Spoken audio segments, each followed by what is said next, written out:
एक बार गरुड़ जी भगवान श्री कृष्ण से कहते हैं, हे महाप्रभु, अब आप परम कृपा करके वैतरणी नदी के प्रमाण का वर्णन करें तथा इस नदी को पार करने के लिए प्राणी को कौन से उपाय करने चाहिए।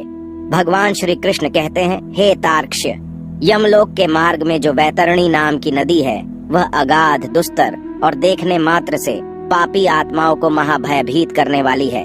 इस नदी में पीप और रक्त रूपी जल बहता रहता है। मांस के कीचड़ से व्याप्त ये नदी दुर्गंध से भरी हुई है। इसे पार करना बहुत कठिन है। जो प्राणी मृत्यु के बाद इस नदी के तट पर जाता है, उन पापियों को देखकर नदी भयंकर रूप धारण करती है। उसके विकराल और भयंकर रूप को देखकर प्राणी भय से कांपने लगता है और यम के दूत उसे धक्के देकर नदी के अंदर गिरा देते हैं। वैतरणी नदी के पात्र में नदी का जल तुरंत खौलने लगता है। उसका जल कीटाणुओं से तथा वज्र के समान सूंड वाले जानवरों से भरा हुआ रहता है। सूंस, घड़ियाल, वज्रदंत तथा अनेक हिंसक एवं मांस भक्षक जलचरों से वह महानदी भरी हुई है। पृथ्वी पर प्रलय के अंत में जैसे 12 सूर्य आकाश में दिखाई पड़ते हैं, ठीक वैसे ही नरक में 12 सूर्य आकाश से उस नदी को तपाते रहते हैं। उस महातापी नदी में गिरने वाले पापी जन पीड़ा से चिल्लाते हुए करुण विलाप करते हैं। उनके मुख से बार बार परिवार जनों का नाम पुकारा जाता है, लेकिन वहाँ पर उनकी मदद के लिए कोई भी नहीं आता है। दुष्ट और पापी जनों की गति ऐसी ही होती है। वे उस महाभयंकर नदी में इधर उधर भागते हैं।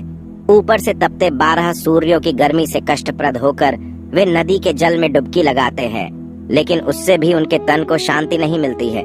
इस पीड़ा को सहकर वे अपनी आत्मग्लानि से व्यथित होते हैं। हे खग, वह नदी चारों ओर से भयानक प्राणियों से भरी हुई होती है। नदी में गिरे हुए पापी उन प्राणियों से भयभीत होकर इधर उधर भागने लगते हैं। लेकिन कुछ आत्माएं ऐसी भी होती हैं जिनके लिए वैतरणी नदी सुख प्रदान करने वाली होती है। उस नदी में गिरने पर उन्हें तृप्ति मिलती है। उस नदी में सुंदर सुंदर सोने से बनी नौकाएं होती हैं।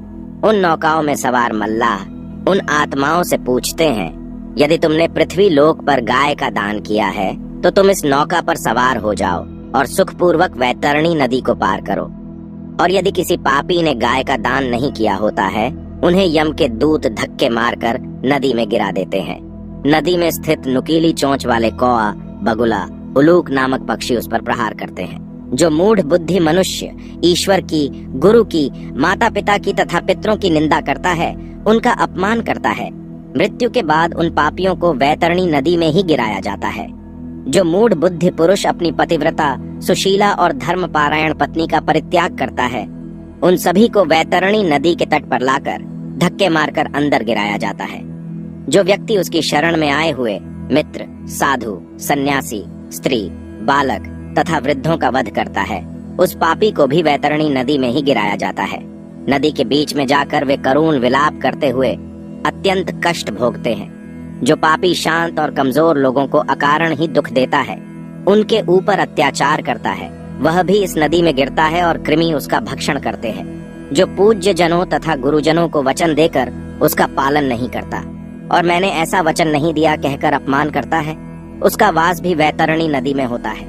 दूसरों की आजीविका को नष्ट करने वाला, आग लगाने वाला, दूसरों को विष देने वाला, झूठी गवाही देने वाला, शराबी, यज्ञ में विघ्न डालने वाला, गुरु पत्नी के साथ गमन करने वाला, हरि कथाओं पर हंसकर विघ्न निर्माण करने वाला भी इस महानदी में गिराया जाता है।